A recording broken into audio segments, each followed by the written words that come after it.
Depression can be difficult. Everything feels more challenging. Going to work, socializing with friends, or even just getting out of bed, oh my God, can feel like a struggle. In this video, I'm going to talk about living through depression, the signs, the symptoms, and treatment, and some things you can do to cope with your symptoms and improve your quality of life. More videos like this every Tuesday and Friday. Remember to subscribe, like, and share. Life purpose mode on. Are we ready? Let's dig in and let's talk.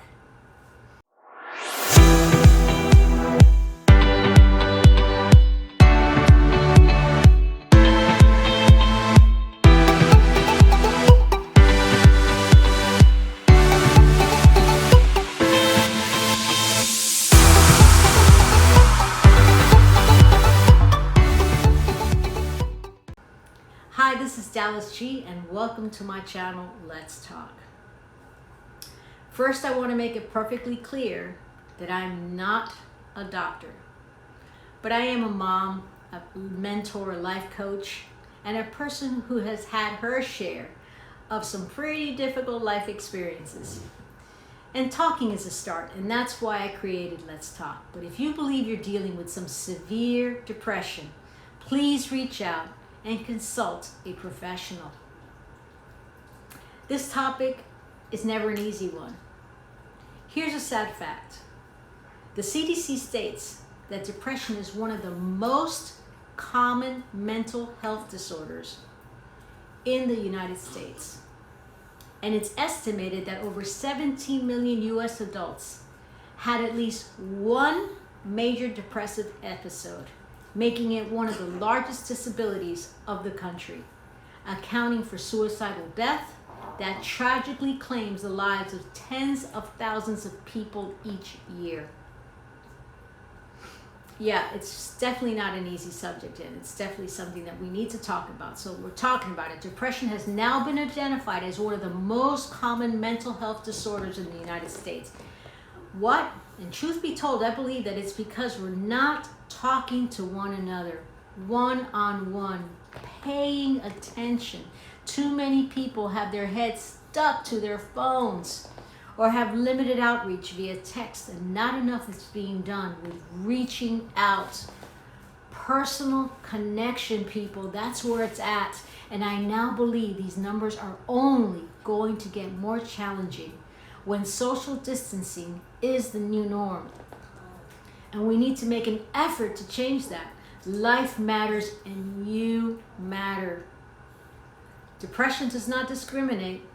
Internationally acclaimed designers, Grammy Award-winning musicians, Academy Award-winning actors, Hall of Fame athletes, no one is immune to the reach of depression.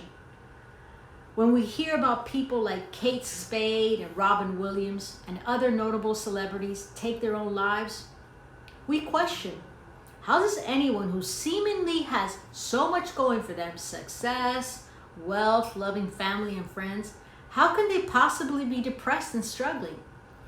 The ugly truth about depression is that it does not give a shit who you are. It does not discriminate. It is an equal opportunity illness, and it can afflict us all at any time. You know, if you've never experienced depression, whether personally or through a loved one, it's typically not easily recognized. One of the most important things you can do to help yourself with depression, other than medication and therapy, is to develop strong social support. If you don't know if you're experiencing depression, here are some quick tips and easy ways to find out. Be honest with yourself. That's the first thing. And ask yourself, what is it that you're feeling? Write them. Speak to someone. And listen to your own words. Do you have trouble sleeping? How's your diet? Have you had any weight changes? Has your activity level, self-care habits, and self-reports of helplessness, hopelessness, and loneliness and or isolation become routine in your life? If I was to give one piece of advice to people who are struggling with this disease is, please don't suffer in silence. You're not alone. Reach out. There are people out there who have been through everything that you are experiencing and have come out the other side. In fact, their experiences have made them who they are today. It may seem impossible to overcome, but I can guarantee you, believe me, you will get there. I believe in you, and I'm not giving up on you. You shouldn't feel guilty for feeling the way you do, because depression is an illness like any other. Speak to someone. Set yourself some realistic goals. Allow yourself a pause.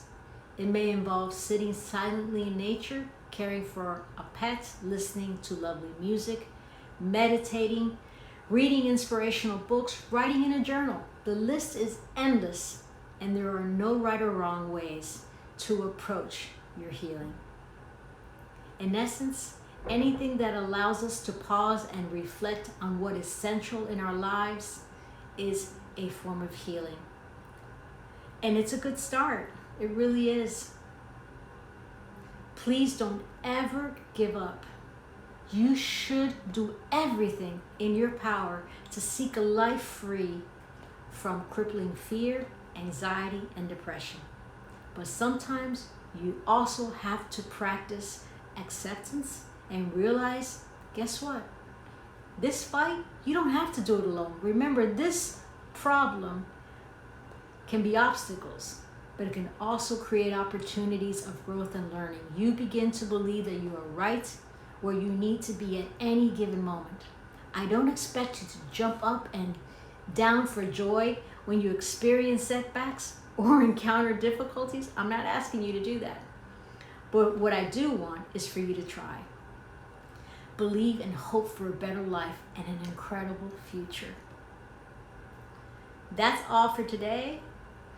I hope you like this video. It's not an easy subject, but you know what? We've got to talk about it. Tell me what you think. I'd love to hear from you. Remember to subscribe, like, and share. And until next time, this is Dalis G. Let's talk. Bye, guys.